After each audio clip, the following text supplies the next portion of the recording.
أعوذ بالله من الشيطان الرجيم بسم الله الرحمن الرحيم ربنا آتنا في الدنيا حسنة وفي الآخرة حسنة وقنا عذاب النار صدق الله العلي العظيم সুপ্রিয় দর্শক শ্রোতা বন্ধুরা এই মুহূর্তে দেশে প্রবাসে পৃথিবীর বিভিন্ন প্রান্তে বসে যারা ইউটিউব চ্যানেলের মাধ্যমে আমার আজকে আলোচনাটি শুনছেন তাদের প্রত্যেককে আমাদের চ্যানেলের পক্ষ থেকে জানাচ্ছি অনেক অনেক প্রীতি আর শুভেচ্ছা আবার সবাইকে স্বাগত জানাচ্ছি ইসলামিক সম্ভাষণ রীতিতে আসসালামু আলাইকুম ওয়া রাহমাতুল্লাহি ওয়া বারাকাতুহু।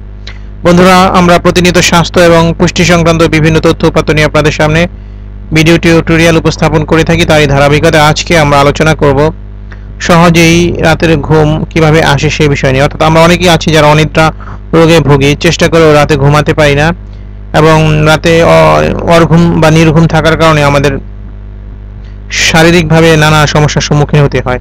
কিন্তু কিছু টিপস এবং কিছু পদ্ধতি আছে যেগুলো অবলম্বন করলে আমরা সহজেই রাতে ঘুম আনতে পারি। তো সে বিষয় নিয়ে আজকে বিস্তারিত আলোচনা করব, চলুন জানা যাক। কেউ ইচ্ছা করেই দেরিতে ঘুমাতে যান আর কারো কারো ঘুমই আসতে চায় না। যে কারণেই হোক না কেন অনেকেই রাতে ভালো ঘুমাতে পারেন না, অথচ নিজে একটু সচেতন হলেই কিন্তু রাতে ভালো ঘুমানো সম্ভব।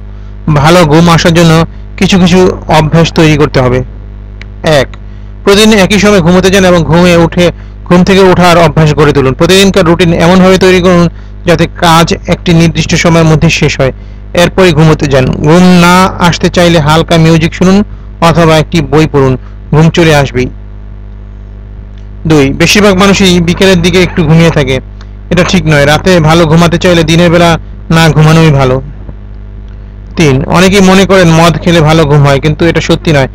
কারণ প্রথম দিকে ভালো ঘুম হলেও পরে একটা তন্দ্রা ভাব চলে আসে, ফলে ঘুমটা কখনোই গভীর হয় না। তাই ভালো ঘুমাতে চাইলে বিছানায় যাওয়ার কমপক্ষে 4-6 ঘন্টা আগে থেকে মদ পরিত্যাগ করুন। আর মদ 4-6 ঘন্টা আগে কেন, সব সময়ের জন্য পরিত্যাগ করবেন। কারণ মদ শুধু ধর্মীয়ভাবেই একটি নিষিদ্ধ বিষয় নয়, এর রয়েছে নানা রকম শারীরিক এবং সামাজিক কুফল। সুতরাং মদ কেউ খাবেন না এবং নেশা জাতীয় দ্রব্য ত্যাগ করুন। 4. বিছানায় যাওয়ার 4-6 ঘন্টা আগে থেকেই কফি এড়িয়ে চলুন। ভালো ঘুমাতে চাইলে চা এবং সোডা ও চকোলেট জাতীয় যে কোনো পানীয় থেকে বিরত থাকুন। 5. প্রতিদিন বিকেলের দিকে ব্যায়াম করুন, এতে রাতে ভালো ঘুম হবে। তবে বিছানায় যাওয়ার আগ মুহূর্তে কখনোই ব্যায়াম করা উচিত নয়, এতে ঘুম ভালো তো হবেই না, বরং ঘুমে সমস্যা হবে। এমনকি বিছানায় যাওয়ার 2 ঘন্টা আগেও ব্যায়াম করা ঠিক নয়। 6. শোয়ার বিছানা নরম ও আরামদায়ক না হলে সহজে ঘুম আসে না, তাই রাতে আরামদায়ক বিছানা ব্যবহারের কোনো বিকল্প নেই। 7. বিছানা শুধু ঘুমের জন্য নির্দিষ্ট করে রাখুন। বিছানায় বসে টিভি দেখা, আড্ডা দেওয়া, খাবার খাওয়া, বুকে ভর দিয়ে ল্যাপটপ ব্যবহার করা বন্ধ করুন, তাহলে বিছানায় শোয়ার সাথে সাথেই ঘুম এসে যাবে। 8. শোয়ার আগে 1 গ্লাস হালকা গরম দুধ খেতে পারেন, কারণ দুধের ট্রিপটোফ্যান উপাদানটি ভালো ঘুমাতে সাহায্য করে। এছাড়া কলা খেলেও তাতে ভালো ঘুম হয়। 9. ঘুমাতে যাওয়ার আগে যোগ ব্যায়াম ও গভীরভাবে শ্বাস নেওয়ার মতো ব্যায়াম করতে পারেন। এগুলো আপনাকে উদ্বিগ্নতা ও দুশ্চিন্তা থেকে মুক্তি দিবে, ফলে সহজেই রাতে ভালো ঘুম আসবে। 10.